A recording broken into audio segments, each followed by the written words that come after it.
Welcome to our second season here in Thriving in Construction, the podcast. As promised, we will be having a more intimate and in-depth conversation with our guest this season too. Today, our guest has an extensive experience in federal and commercial construction. He will share with us his past working experience with his journey to the construction industry. Currently, he is Lunacon Construction Group's Project Superintendent. Help me please in welcoming Carry Shawn Ritch. Welcome, Carry. Great to have you here.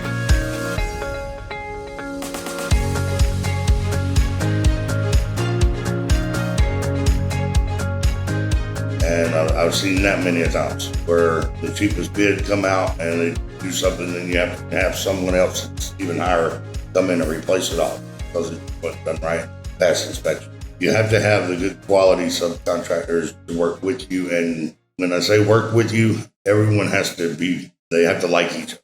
And that goes back to dealing with people for the field. The subcontractors have to be dealt with by a superintendent who they like, they respect.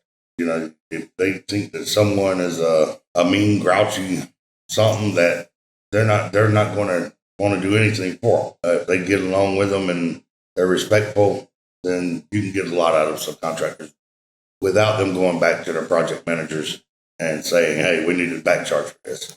Without mistreating people. At the end of the day, we're dealing with people.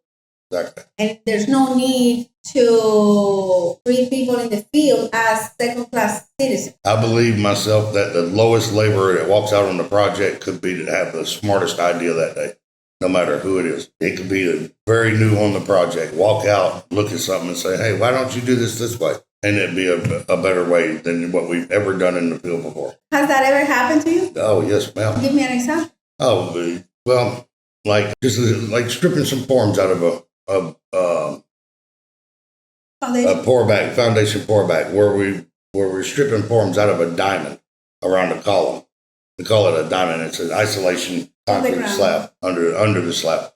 So stripping the forms out of it to prepare it for more concrete before. You know, he's like, "Why don't you 45 your corners instead of button them, and then they'd feel right out?" And so we tried it, and we wound up getting that one diamond came out so much easier than the other ones, and it was just the quality as workmanship and everything. Took just the same amount of time to form it up, but it was just in a third of the time, or even a quarter of the time that it took to strip it out. That saves on manpower. Manpower is the most expensive part of our project, is the labor cost. So I mean, it could be anything. It could be anywhere from finishes, to the ground. It doesn't matter what it might be. How do you create a culture of inclusivity in terms of experience? So how do you create this culture where the lowest person in the chain of command understands that if they have a good idea, the leader of the project, the superintendent, is going to listen to you and they're not intimidated? Because a lot of times, I've been in the industry for 33 years, and I've seen different types of superintendents, but they learn a behavior sometimes, some of them, where you gotta be this macho, big, and it's cursing and on top of cursing, and it's like intimidation, dictatorship type of leadership style. And obviously things are changing, but how do you, in your experience, create this culture where people that you don't know, you get to a project and many times, it's not the same job, it's not in the same location, you have people that you have never worked with. How do you put yourself in a position where people know that they can bring these ideas to you and that you embrace them? It's kind of funny that you're talking about that. I had a gentleman on one of my projects that was actually scared to come and talk to me. And I found this out from our secretary in the office, in the field office. And once she told me that, I mean, it was funny to me because I'm outgoing. I'm willing to speak to anybody. As a matter of fact, that is how I do that, is I speak to everyone on the project. I don't walk by anyone and act to them like they can't talk to me. I go to each individual on that project, no matter who it is, And I speak to them, and I laugh and joke with them. I ask them how their weekend was, about their marriage, or about their children. We have little conversations here. Is it every day? No, I can't do it every day. But as I get the opportunity, that's something I do. But he told my secretary that he was scared of me. He said, "Who can I talk to other than him?" She's like, "Why are you afraid of him?" He said, "He just scares me." My secretary's like, "Dude, he's the nicest person on the job. How does he scare you?" I don't know, just the way he looked. So I went to him and I acted like I was mad at him whenever I first walked up to him, just to break the ice, just to break the ice. And then, become good buddies, you know what I mean? But that first impression can often cause that. And you gotta break that. But if my secretary hadn't have told me anything, I would have never known. Yeah, that would have stayed that way. So I appreciate. So when you said it's all about people, dealing with people, how do you connect with people, and I agree. I couldn't agree more. But I know there's challenges. I mean, even for the nicest person on earth, there's sometimes to get people on the job at the right time and with the best attitude. Let's focus on the solution and let's solve this problem. Don't walk out. How do you deal with that? How do you do it? If you could do it, explain it with an example, it'd be better. On the project that I'm on now, I've got 3 subcontractors that are great. Well, 2 of them are really great subcontractors. I like them. They know their job. And we had a argument one day because every week I was getting told that it would be next week. Mañana. Yeah, and that just, I can't deal with that after so long. The first couple of times, okay, I was like, no problem. Second time is, come on, man, let's get this done. Third time, something's going on here, and I don't like it because I'm having to relay information, and it's turning me into the liar. So we were just having a discussion, and we had already built a good relationship with them. So that day, I just basically had to be that dictator and tell them how it was going to be, get it done, and I don't want to hear nothing else about it. So they did it, and the next day, everything's fine. If you have that relationship with someone already, it's established, then it's easy to deal with. You can have your arguments, and 5 minutes later, everything's back to normal. Everybody understands it's what has to be done. If you don't have that relationship already built with, like, the other person that I deal with, it's a little tougher because you don't want to deal with them, they don't want to deal with you, but you have to deal with them. So you have to show them respect, whether you think they deserve it or not. You have to show them respect. You have to get them to understand your position and for them to do what you need them to do. And it's sometimes tough, but some people it's nearly impossible. But you have to work at it, and you have to persist on them getting the job done. When the situation becomes nearly impossible, what are your options?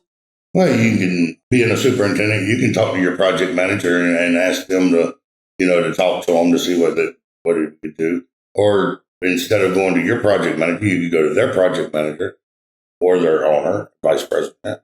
I like to deal with everything in the field, only in the field if we can, just so that we don't get the upper management involved. Because a lot of times once the upper management does get involved, any relationship that you do have sometimes can get ruined because of, it's all about the contract and money at that point, and try to keep it to where it's ground level instead of moving up. But move to my project manager or my vice president or owners, to push their company to either to remove the person from the job or to get him to cooperate.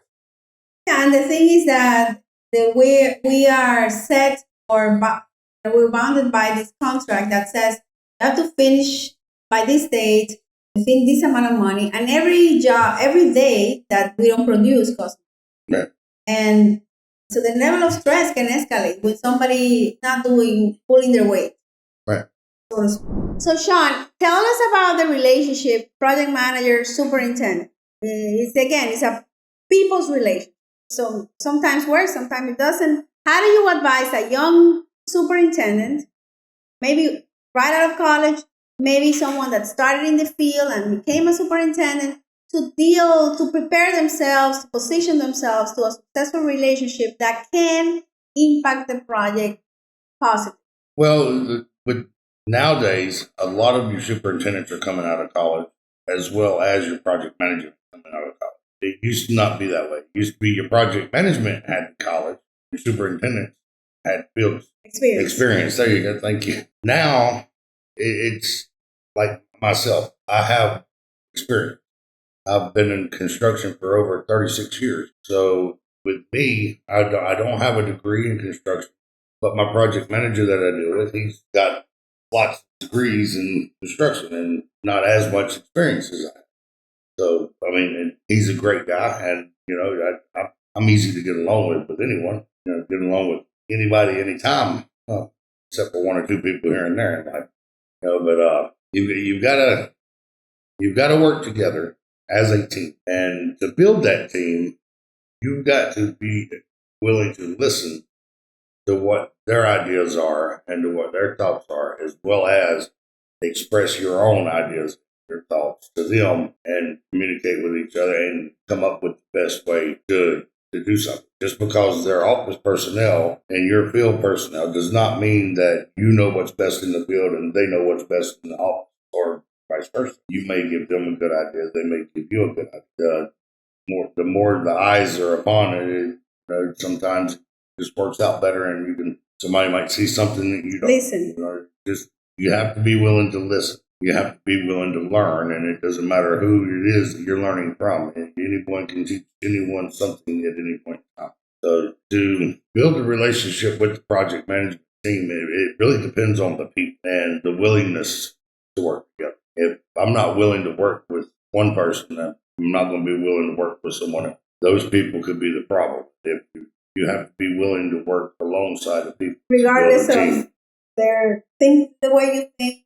Yeah, it doesn't matter about race, nationality, creed. None of that matters. You're there to build a building and do a job. You don't like each other, you can still work well together. Yeah, you don't have to like each other to work side by side, but it helps. Of course. No, because you spend a lot of time in the project. Correct. So you had a business for 15 years. What got into you that you decided to start your own business? I worked for a mason after I got out of high school. First off, I was in high school and I went to 2 competitions during the 3 years I was in masonry class. One was a regional competition and one was a state competition. I placed second in the state competition and second in the regional competition and fourth in the state competition, only because I did not pull out my ruler out of my pocket. I left my ruler in my pocket and built the project without checking the dimension. I was 1/4 of an inch low compared to the other guy. He was on it because he checked it. So that taught me double check everything, right? So that started me off. Whenever I graduated high school, I wanted to be the best at it. So you're saying that you were really good, but had you used the ruler and checked, you would have been the number one in that competition. Yes. But like I said, I didn't follow all the procedures that I was supposed to. I was cutting corners. That's why I pay attention to all details. That taught me right there. Because that was something in life. But anyways, you wanted to win. Oh yes, I wanted to win. Of course, who doesn't want to win? Well, some people don't have that drive, but I can see that you were competitive. So yeah, very, very for some reason. But so whenever I went in business for myself, it was because I worked for a subcontractor. It was a mom and pop masonry company, and I worked about an hour, and I was laying more and more block every day. After working for him for 6 months, I was laying upwards of 800 block in a day. I found out he's making $1 a block. So what am I'm sitting here making $110, and he's making 800, and I'm like, the general contractors that I worked under that own the homes that I built, they saw that I was the one there laying them. We started talking. I started chatting with them and started getting little side work that nobody wanted, building steps here, a stoop there, whatever. And I built it up as I worked for him about an hour during the day. I would work the evenings and on the weekends, doing all the other stuff, side work nobody wanted. So once I had enough for a mixer, and I had a guy that was already ready to go with me as soon as I had a mixer and a wheelbarrow, I was up to the truck and went. You started? Yep. Started. At 20? I was actually in my 22, but about 3 months before I turned 23 is whenever I started. So, 15 years, what were the challenges that you saw as a entrepreneur and as a small business, as a trade? Because you stayed in the concrete field, right? That was your main masonry. focus. Masonry. Anything masonry, yes. So what was the challenges that you, if you want other people that are starting like you, what would you tell them to do or not to do so that they can be successful? Don't not trust people to take care of your job for you, but be mindful of who you trust. Very good. I never trusted it. I had 28 people working for me at one time, and I went to every job every day, eight different jobs going on at one time. Plus, I would have to get out and do work here and there because somebody might not be able to handle it, or I might think somebody might not be able to handle it, and I didn't want to have to replace it or whatever, so I would do it myself. And that's where I have trust issues with people taking care of something properly. Apparently, because that's the way it was. And so I would say you got to learn to trust people, but got to definitely be mindful of who. Not everyone is out for your best interest. I don't care. It ain't mine. You get that attitude. Oh yeah. Or people that think that you are where you are because of what they are doing, and they don't realize that yes, you're a component, but there is so much that has to happen for you to actually be able to make money in this industry. So much that has to happen well. If you were there because of that person, that means that person was beside you the entire time that you was building your business and helping you build your business. That would be somebody who could say, hey, I've helped put them here. You know what I mean? But other than that, if they come in, I don't care if they've worked for your company for 30 years and you had your company for 6 years or 4 years, they can't say that. Well, because you've had so much that happened before then to put you in that position whenever you hire. So I don't think of myself as someone who is irreplaceable.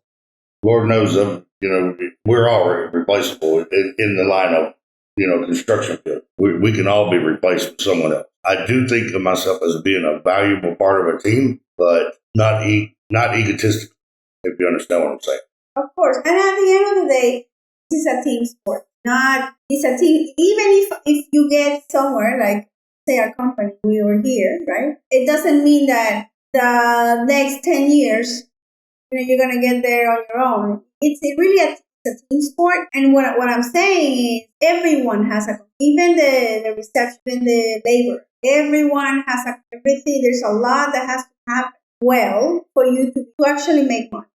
Does that make sense? Yes. So it's a team sport. It's totally a team sport, and shouldn't be an egocentric sport, because it's much more effective. And I want to ask you, changing a little bit, are you familiar with the suicide rates in construction? You know that this industry is the second highest rated suicide. No, I didn't know it was second. Construction and mining are the second highest rated. It was a surprise to me when I learned them. But what I do know is sometimes you think, wow, I've never seen somebody that's suicide. I don't think we know about all these things.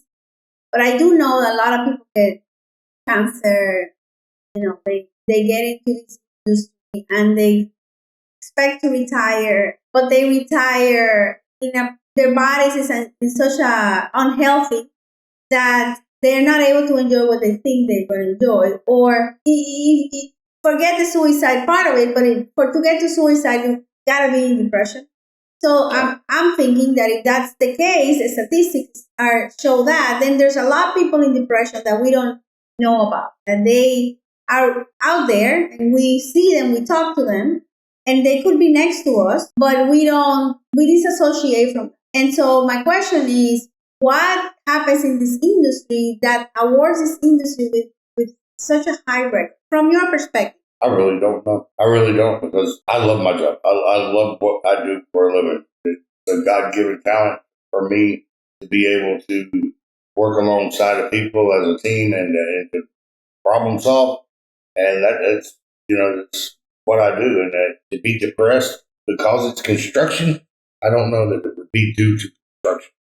Maybe it's something other than construction that causes depression, that it's just a coincidence that it happens a lot with construction work. I don't see that it's not that stressful, in my opinion, building a project. You have to deal with stressful issues from time to time. But I myself, when I leave the project, I don't take the project home with me. I leave the project at the project.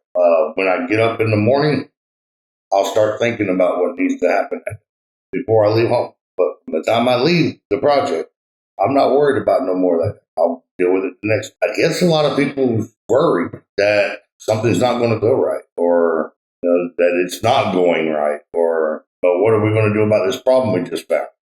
I don't understand. Is it possible, as much as I've read, and I want to ask you to play with me, and I appreciate this, because for me, it's like, I'm with you in this industry too. Is it possible that because there's so many men in this industry, majority are men, and typically men go through stuff like everybody else does, like women, we talk to another women, my husband always says that I have a support system, that if there's something going on between us, I just immediately call my support system, and we talk about it, but men don't have that. And so is it possible that, and I'll tell you another thing, some men do.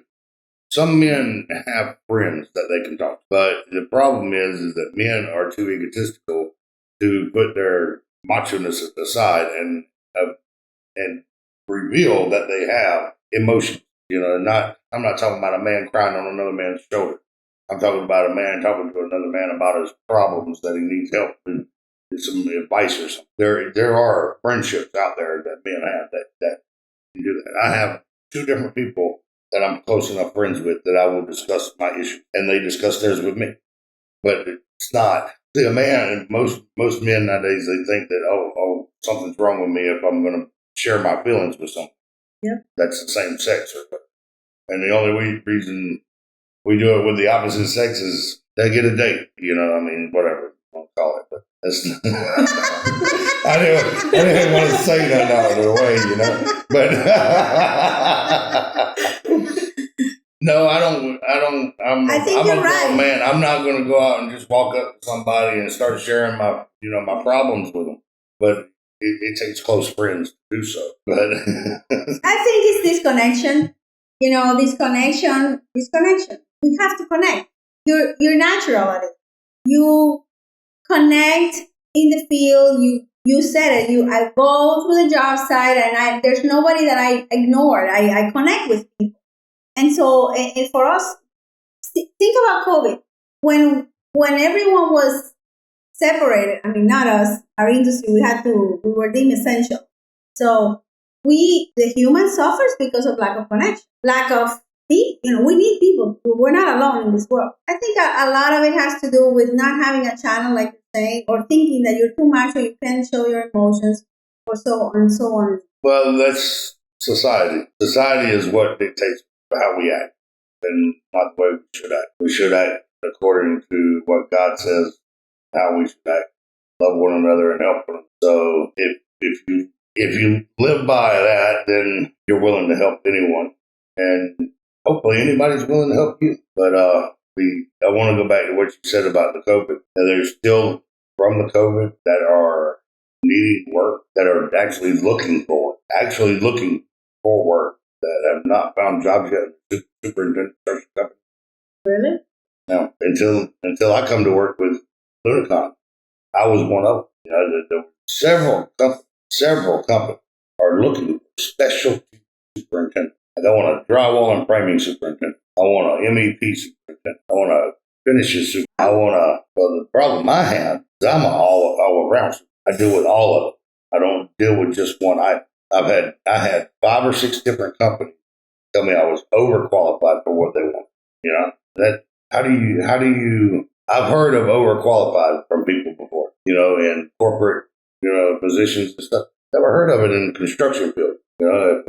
if I want a job and I come in and apply for a job and I'm overqualified, what does that tell you is going to happen? I'm going to do a great job at that job, right? Well, some people think that some people see something and they don't want to hire and they just come up with that. Or some people think that you're overqualified, you're going to leave. You know, some people have that mind. I'm glad you're here, though. I'm glad they said that.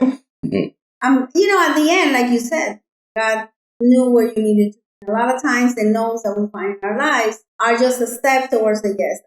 No, definitely. So we're very happy that you're here. Mine too.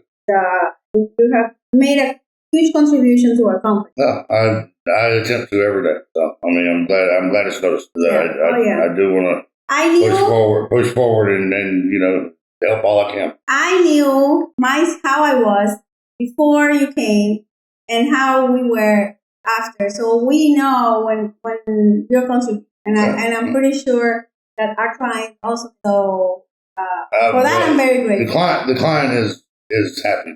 I have to say the client is happy now. The representative on site has already told me that I'm not allowed to leave. Yes, you're not. I told him, I was messing with him one day. I went out there and I told him, I said, Jeff, I guess I'll be seeing you. I won't see you again till the end of the project or whatever. He said, they're not taking you out of here. I'm telling you now, they're not moving you off this job. So no, that definitely is not. We don't want that. Let me ask you something. You're a father, and how many children? One. Yes, I have one daughter, 16. Tell me what it is to be a father, good father, a father of God. You've expressed how important God is in you. You thought you were only going to answer questions about construction, huh? Now you put me on that spot. To be a good father, again, dealing with people. My daughter has her own personality just like everyone else. And during the years, it was easy. A little spanking here, a little spanking there. Keep them on the right track, make sure they understood yes or no, what's right and wrong.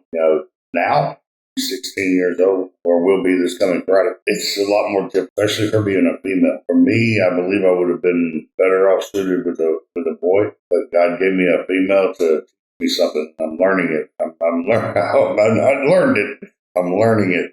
It's hard because I've got a hard, strong voice, especially whenever I get angry. And still to the day, I can say something that's not angry, but stern. She'll break down right then and there because she thinks about it. And she doesn't want to disappoint me. She doesn't want to make me angry. She respects. Yes. Well, I've always taught her. I've always been that way with her. That we can talk, we can have any discussion about anything. It doesn't matter what it is, whether it's her, her time of the month or her boyfriend or whatever. I have no judgment and I don't hold anything to the side that I can't talk to her about. I'm open as far as any of that goes. And obviously she's 16, so she's confined. She wants to hold it inside from daddy. Daddy is not my mom. But I try again be very understanding of how I was whenever I was her age. And people can say what they want to. Boys had their emotions just like girls had theirs, but there's a difference. We all know, but boys had their time of the month whenever they had their hormones kicking, just different way that we weren't about showing it. But we still had our attitude. And, I try to explain to her that I understand, anything that she can come and talk to me about anytime she needs to. I do. She's spoiled. I am sure you're doing a great job. She is absolutely spoiled. I'm sure you're doing a great job. Just by having the open perspective of listening. Because at the end, no kid comes with a prescription manual, like a specification. This is what you should do. But definitely she's there to challenge you and to make you greater. Well, she challenges sometimes. Sometimes she challenges. Let me know if you need help. She is a great child. Sure Tell me about, they say this is a male-dominated industry and, you work for a women-owned business. What's your perspective as to how the world is changing? Do you like it? How can we make it even greater? Where's the contribution of the women into the industry, what you have seen? I don't see a problem with women in construction.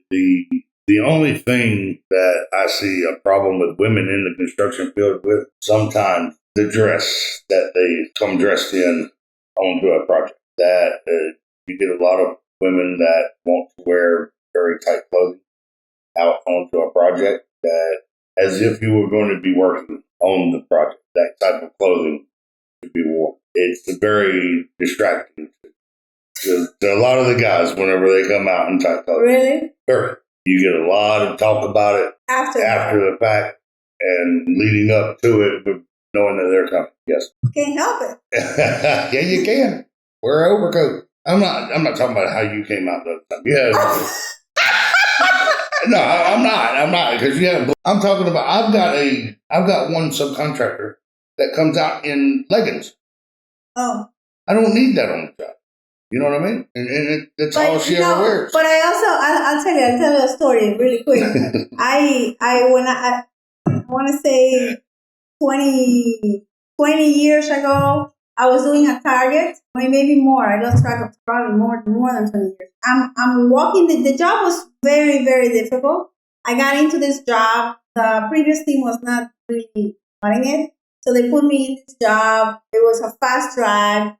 Had to be completed by Thanksgiving, no matter what. It didn't matter how many change orders were in the process, how many changes. And so it was a 24-hour thing. I got in there. It was crazy. I slept on that job. I had 3 teams working. And towards the end, we're looking at the job basically on a substantial completion walkthrough. And I'm the only woman. Everybody, we're looking at the project. And I have this guy. I mean, the guy practically, and it's not that I had normal clothing. And he's looking at me, and I just not doing anything. And I go around and I'm looking and I feel that stare. It came to a point where I turned around and I went up to him and I said, "What are you looking at? What's your problem? Aren't you being paid here to do your job? Stop look." I mean, I don't think the guy ever lifted his... No, he's embarrassed. He was humiliated at that point. But, control yourself. But, yeah, and I understand that completely. You get that kind of man's out there, obviously. But, work attire is work attire. And... Yeah, but somebody can be looking at you just because you have a pretty face. I'm not saying. Well, you're right. And you're right. I mean, we have to learn how to coexist, and I guess you bring in that topic. It's absolutely turned it around from the dictatorship kind of a business and to an open forum, and it's great. It's really good for the business, good for the industry. I agree with that, and also leading with love. Women bring more of that to the mix in general. Because of the emotional side of conversation, the empathy. Right. Listen, which is great. We're learning how to be better. So, do you have any questions for me? Questions for you? No, not really. I do. I didn't think that I was going to need to ask you questions. But that's for next time. I'll get my pen out and start jotting them down. And how do you think this industry made better in the next 10 years? What the industry needs more of, besides more listening, more dialogue, more empathy? Is there anything that you would say, or business owners that start a journey like yours? Well, I mean, I believe it takes all of it to make it what it is. I think you do have to have your people with different mentalities to make it what it is and to get the things done that need to be done. A passive-aggressive person is not going to be able to get the things done that a dictator would be able to get. So you have to be able to put that both into yourself. Be able to, some things you need to be a passive. You have to be a dictator. So I think it's all what it is. Maybe a little fine-tuning here and there, but I think it all is necessary for what it is now. Technology is obviously going to continue to change. The higher the technology goes, the brighter the students are coming out of the colleges. I guess I believe that anyone and everyone should be in the field for at least 2 years minimum before they get any kind of title at doing anything. To learn it, go them out there as a project engineer and let them learn. I don't believe anyone should come out straight out of a college and being considered a project manager or the field. You learn a lot in the field. You see how it can go array immediately when you walk out on the project. That's absolutely true. And I also would add that you can have all the degrees you want, and all of it. But if you don't know how to solve a problem when it matters, or you can have all the experience you want, but when the time comes where a challenge is here and an obstacle, and you do not know how to solve it fast, you're not gonna. It doesn't matter. And if you don't know how to deal with the personality, you don't know how to move people, you don't know how to focus on the solutions. It just doesn't matter anything that you have studied or the 40 years of experience, because at the end of the day, the time is moving and the clock is ticking. It's costing you money. Not to solve a problem is costing money. If we could tie an amount of money of how long does it take a person, a leader, solve a problem, and we can put a tagline on that. Actually, I just thought about it. It'd be incredible, because we don't measure what it takes, how much we take sometimes just thinking about talking about a problem, just talking about it. But It's incredible. It's also, yes, I 100% agree with you. You have to be able to problem solve. You can't do this job without being able to problem solve. It's everyday.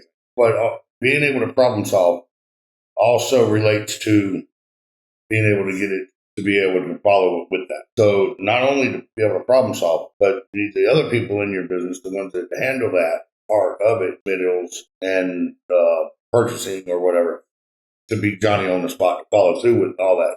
Well, because if not, it can be held up tremendously there as well. No, it's But problem solving for a superintendent is very critical. It's a team sport. Oh yes, that's why I say, when I started this business, the people in the field, and I was in the field because I started as a project engineer in the field. You would hear people talk bad about the people in accounts. They don't do anything. They're always in the air conditioning, blah blah. You're not one of those, right? I used to be.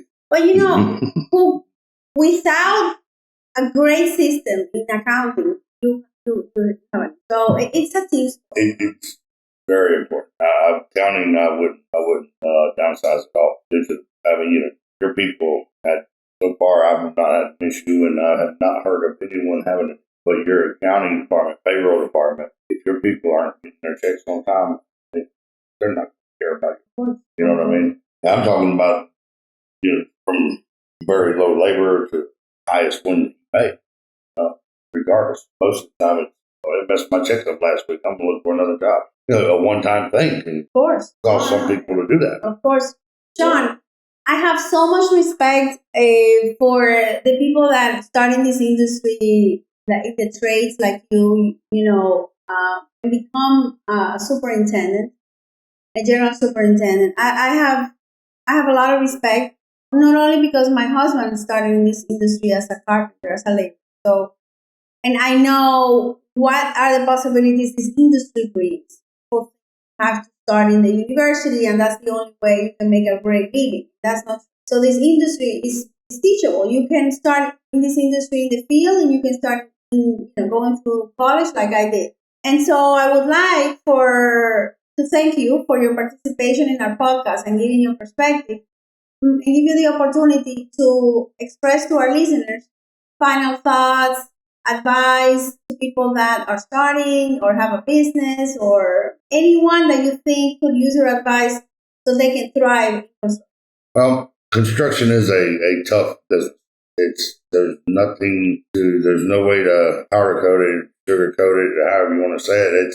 It's a tough business. You have your days where you don't want to deal with it ever again, and you have your days where one of the best days of your life. You achieved a lot, and it's very much gratifying and satisfying. So, there is a lot of room to grow from the time you get into construction, and you don't have to go to college to get into it. You will be starting out as a laborer because you know nothing about it. You take a trade class in high school, or at a community college, or just get a job and pay attention. Listen, pay attention. Find the field that's really right for you, whether it be masonry or carpentry or finishes or framing or concrete or whatever it may be, and pay attention. And not only pay attention to that, but as you get opportunity, walk inside these houses or these buildings, bring up conversations with these other trades. Look at what they're doing. See how it gets put together. Learn from that. Learn from what you see on a project. Learn your sequencing as well as what you see as you're going about your daily walkthrough as it's on a lunch break or whatever. Don't sit down and just ignore it and eat your lunch. Take your sandwich, walk through, look at what's going on, talk to people, learn. The more you learn and the sooner you learn it, obviously the better it is for you. Nowadays, I would say that if you can get a degree, I would get a degree, go to school and get a degree, but at the same time have a job where I'm learning. Get that field experience. That field experience is very valuable, but this day and time, so is the college degree. And I'm not saying one outweighs the other, but if you have a college degree with experience, you're going to be in demand. Because they want that. A lot of companies now wanting that experience with that degree. Pay attention. Learn as much as you possibly can. Don't give up because you have a bad day or a bad week. Or, well, I haven't made it to here yet, and I'm 6 months with this company. They haven't given me a raise. That's not the way construction works. It doesn't come to you overnight. Like I said, I've got 34 years of experience outside of high school. And I've worked with my dad all the way from the time I can remember being able to get up on a piece of equipment. I don't have any schooling, any college degrees, but I have 36 years of experience to go with that. But if you could get the college degree, I would say get it and get the field experience. And do not hesitate to learn all of it. It's funny that you're saying that, because some people that have interviewed that they have the degree, they say, you know what, I wouldn't tell my son to get a degree. That's not what they're up. I would tell them, go into the trades. And so we all have different experiences, and there's pain in both. But if you could do both, it'd be ideal. It would be ideal to have both at the same time. I mean, and with the experience that you're getting while you're getting your degree, while you're taking that class, you'll see the difference that you get taught and compared to what's in the field. And you'll be able to relate a lot better and a lot faster than those ones that don't. I really appreciate your perspective. Thank you for joining me in this podcast. And more than anything, thank you for being part of our company and the contribution that you provide to the company, to the client, to the team that you have, and a great part. Thank you for having me. And I'm going to continue on doing all the rest. I like this company. It feels like home. It really does. And it's one thing that I tell anyone that I've spoken to as far as Lunacon, it's a family feeling, and it feels like home to me. But thank you for having me on the podcast. Thank you for the opportunity to come and work. Thank you. Thank you for listening to Thriving in Construction, the podcast with Patricia Bonilla. If you enjoyed this episode and you would like to help support the podcast, please share it with others and leave a rating or review on Apple Podcasts, Spotify, or wherever you get your podcast. If you have any suggestions or any related topics you would like us to tackle in our future episodes, feel free to reach Patricia by sending her a message through the website anchor.fm/thrivinginconstruction or find her on LinkedIn. Thanks again, and we'll see you next week here in Thriving in Construction, the podcast.